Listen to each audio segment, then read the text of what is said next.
আমাদেরকে বিভিন্ন রোগ শোক থেকে হেফাজত করে, বিপদ আপদ থেকে হেফাজত করে, মুসিবত থেকে হেফাজত করে, যিনি আমাদেরকে সুস্থ রেখে মহান আল্লাহ সুবহানাহু ওয়া তাআলার পবিত্র হুকুম রমজান মাসে সঠিকভাবে আমাদেরকে রোজা রাখার তৌফিক যে মহান আল্লাহ আমাদেরকে দান করেছেন, ওই মহান আল্লাহ সুবহানাহু ওয়া তাআলার দরবারে অন্তরের অন্তঃস্থল থেকে শুকরিয়া আদায় করি আলহামদুলিল্লাহ। আরো শুকরিয়া জ্ঞাপন করি যে মহান আল্লাহ সুবহানাহু ওয়া তাআলা পবিত্র রমজান মাস, ফজিলতপূর্ণ মাস, বরকতপূর্ণ মাস, এই ফজিলতপূর্ণ মাস, বরকতপূর্ণ মাসে এমন একটি ফজিলতপূর্ণ দিন, বরকতপূর্ণ দিন, যেই দিনটা সম্পর্কে মহান আল্লাহ সুবহানাহু ওয়া তাআলা আমাদেরকে ঘোষণা করেছেন, ইয়া আইয়ুহাল্লাযীনা আমানু ইযা নুদিয়া লিস-সালাত মিন ইয়াউমিল জুমআতি ফাসআউ ইলা যিকরিল্লাহি ওয়া যারুল বাই'।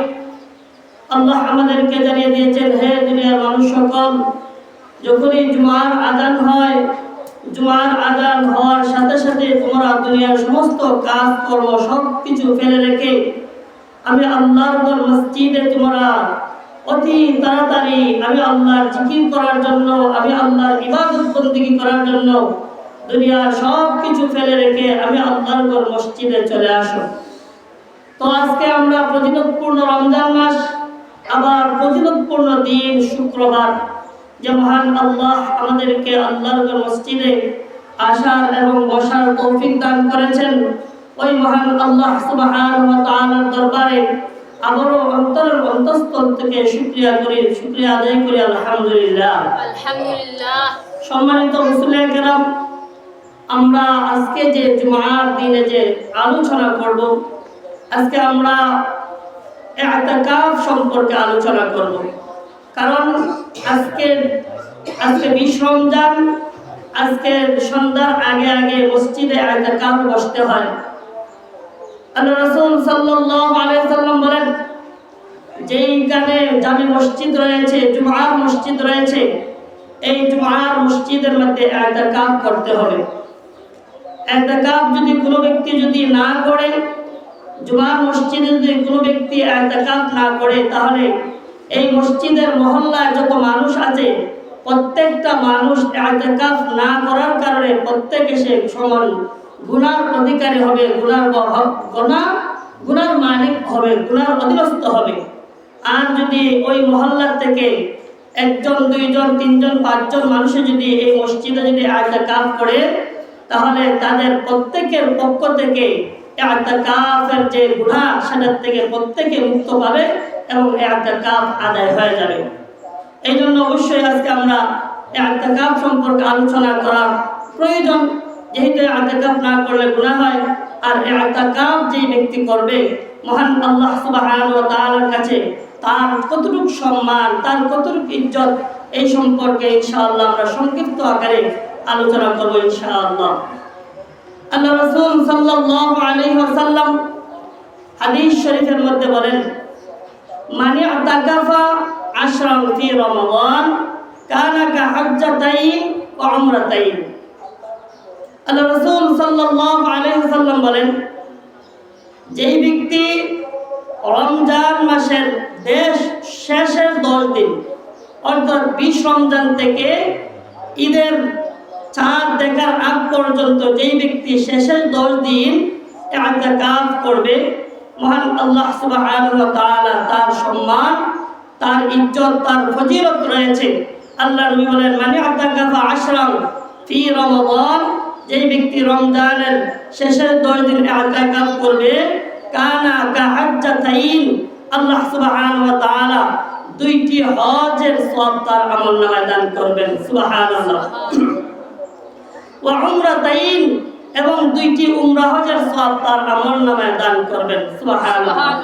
যদি কোনো ব্যক্তি যদি শেষের 10 দিন যদি ইতিকাফ করে, তাহলে তার আমলনামায় 2টি হজ, বলতে আমরা যেটা বড় হজ বলি, অর্থাৎ জিলহজ মাসে যেটা আমরা আদায় করি, সেটাকে বলা হয় এই রকম 2টি হজের সওয়াব তার আমলনামায় দেওয়া হবে। এবং উমরা হজ জিল হজ ছাড়া যে মানুষে হজ করে, যেটা উমরা হজ বলা হয়, এমন 2টা হজ, অর্থাৎ বড় 2টা হজ এবং উমরা 2টা হজ, 4টা হজের সওয়াব তার আমলনামায় দেওয়া হবে। সুবহানাল্লাহ, সুবহানাল্লাহ। আল্লাহ রাসূল সাল্লাল্লাহু আলাইহি সাল্লাম হযরত আবু হুরায়রা রাদিয়াল্লাহু তাআলা আনহু বলেন, কানা নবী সাল্লাল্লাহু আলাইহি ওয়াসাল্লাম, আবু হুরায়রা রাদিয়াল্লাহু তাআলা আনহু বর্ণনা করেন, নবী করিম সাল্লাল্লাহু আলাইহি ওয়াসাল্লাম প্রত্যেক রমজানে ইতিকাফ করতেন। ইয়াতাকিফু ফি কুল্লি রমাদান 10 আইয়ামিন। নবী করিম সাল্লাল্লাহু আলাইহি সাল্লাম প্রত্যেক রমজান মাসে ইতিকাফ করতেন। নবীজি সাল্লাল্লাহু আলাইহি সাল্লাম নবীজি বলেন যে প্রত্যেক মানে আতাকাফা 10 আইয়ামিন, মানে আতাকাফা ফি কুল্লি 10 আইয়ামিন। নবী করিম সাল্লাল্লাহু আলাইহি সাল্লাম প্রত্যেক রমজান মাসে ইতিকাফ করতেন। নবী করিম ফালাম্মা কানাল আমুল্লাযী কুবিদা ফীহি ইতিকাফা 20। নবী করিম সাল্লাল্লাহু আলাইহি সাল্লাম প্রত্যেক রমজান মাসে 10 দিন ইতিকাফ করতেন। কিন্তু নবীজি যেই বৎসর যিনি নবীজি ইন্তেকাল করেন, এই বৎসর নবী করিম সাল্লাল্লাহু আলাইহি সাল্লাম 20 দিন ইতিকাফ করেছেন। নবীজি কেন 20 দিন ইতিকাফ করলেন? এই নবীজির মৃত্যু বরণের আগের বছর নবীজি রমজানে সফর করেছিলেন, এই জন্য রমজানে ইতিকাফ করতে পারেন নাই। এই জন্য নবীজি এই ইন্তেকালের বছর নবীজি গত বছরে 10 দিন এবং যেই বছরে এই বছরে 10 দিন, 20 দিন নবীজি ইতিকাফ করেছেন। তার মানে হাদিস দ্বারা বোঝা যায় যে ইতিকাফ করা সুন্নাত এবং ইতিকাফের গুরুত্ব রয়েছে। আল্লাহ রাসূল সাল্লাল্লাহু আলাইহি সাল্লাম অন্য হাদিসের মধ্যে বলেন,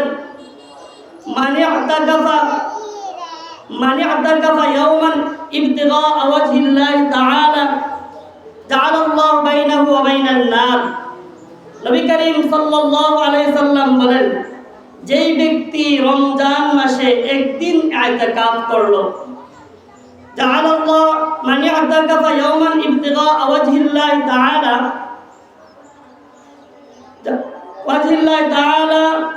জাআলাল্লাহু বাইনাহু ওয়া বাইনান নার। যে ব্যক্তি রমজান মাসে একদিন ইতিকাফ করলো, আল্লাহ সুবহানাহু ওয়া তাআলা তার মধ্যে এবং জাহান্নামের মধ্যে 3 খন্দক পরিমাণ দূরত্ব তৈরি করেন। সুবহানাল্লাহ, সুবহানাল্লাহ। সালাসা ইবতিগা ওয়াজহি, আল্লাহ রাসূল বলেন তার মধ্যে এবং জাহান্নামের মধ্যে 3 খন্দক দূরত্ব তৈরি হয়। 3 খন্দক দূরত্বর পরিমাণ হইল জমিন থেকে আসমান যতটুকু দূরত্ব, এর চেয়ে বেশি দূরত্ব হইল 3 খন্দক।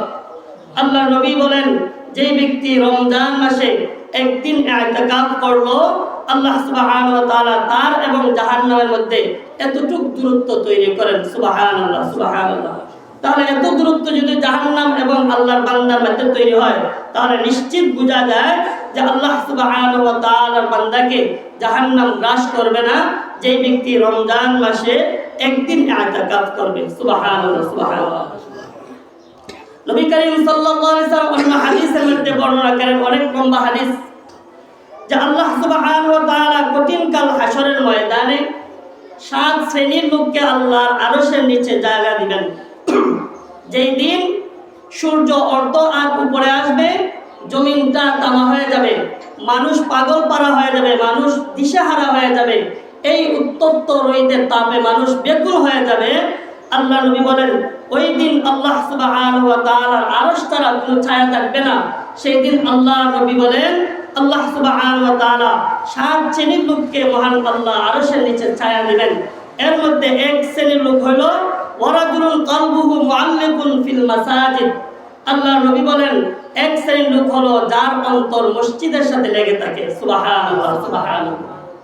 ওয়ারাজুলুন কলবুহু মুআল্লিকুন ফিল মাসাজিদ।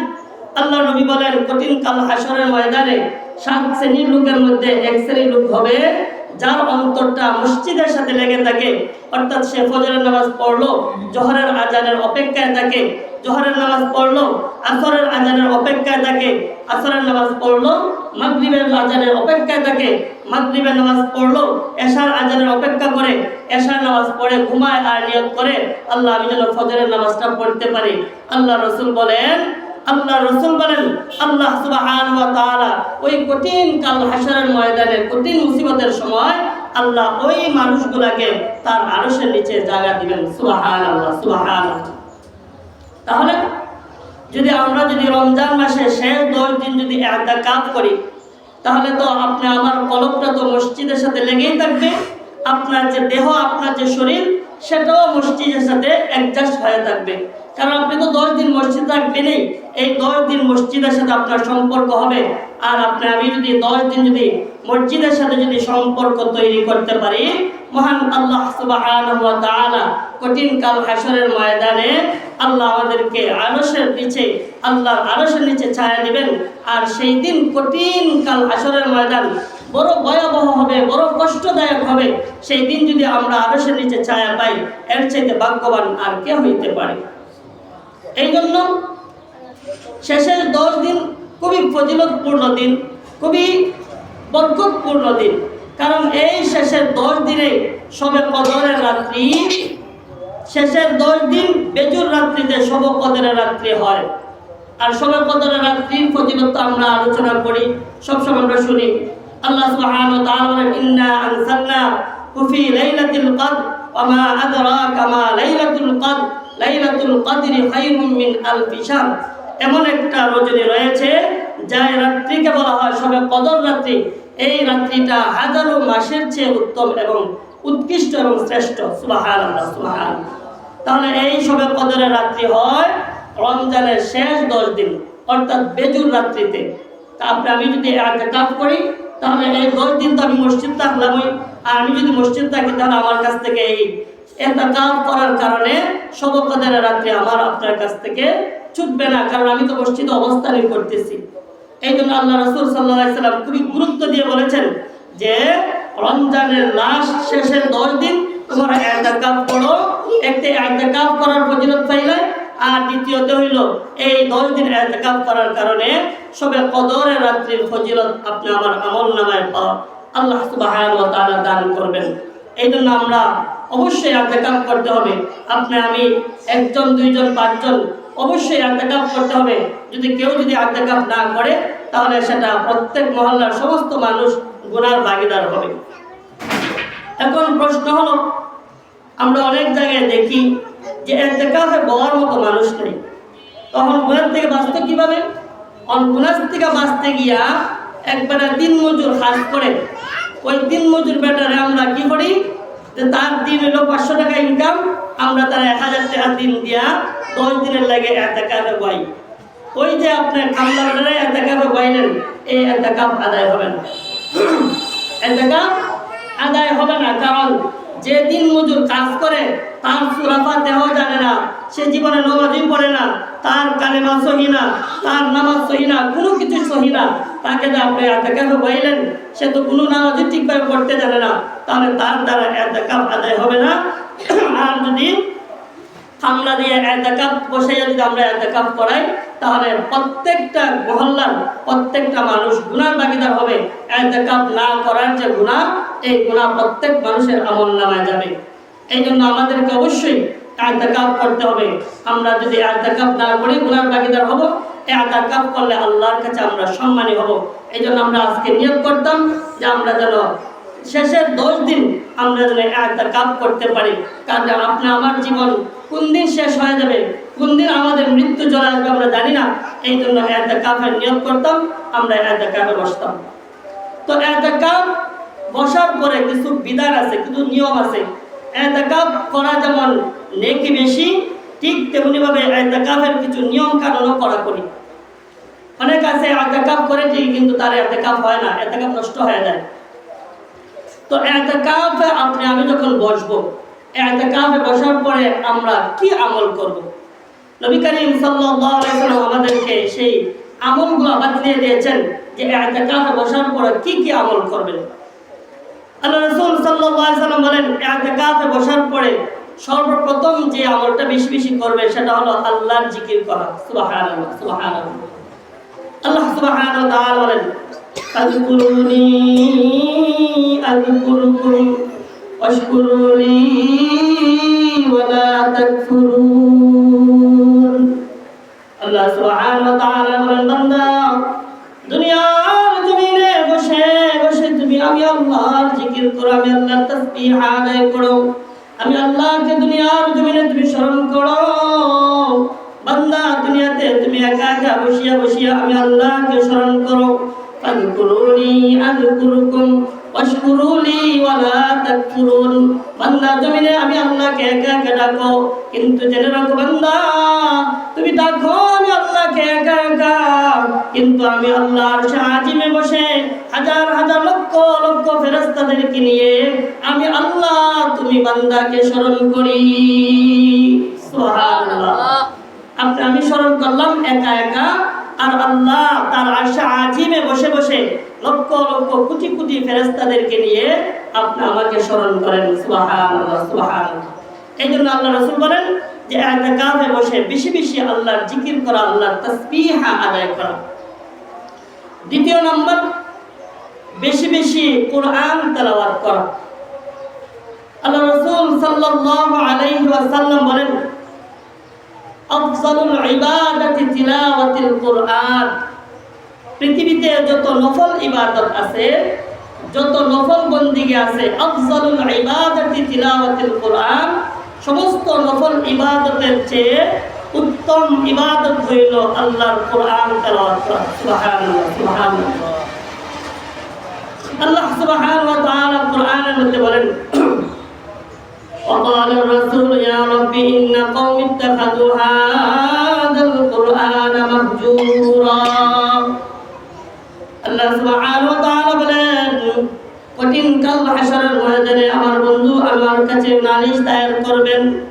নবীজি আল্লাহকে বলবেন وقال الرسول يا رب, হে আমার রব, হে আমার প্রতিপালক, وقال الرسول يا رب إن قوم اتخذوا هذا القرآن مهجورا। আল্লাহ আমি তাদের বিরুদ্ধে আপনার কাছে বিচার দায়ের করলাম, নালিশ করলাম, যারা দুনিয়াতে আমার উপরে যে কোরআন নাযিল হয়েছে ওই কোরআনকে যারা ভালোবাসে নাই, মহব্বত করে নাই, কোরআনকে যারা প্রয়োজন মনে করে নাই, কোরআনকে যারা পরিত্যক্ত মনে করেছে, ফেলে রেখেছে, কোরআনের মহব্বত ভালোবাসা যাদের অন্তরে পয়দা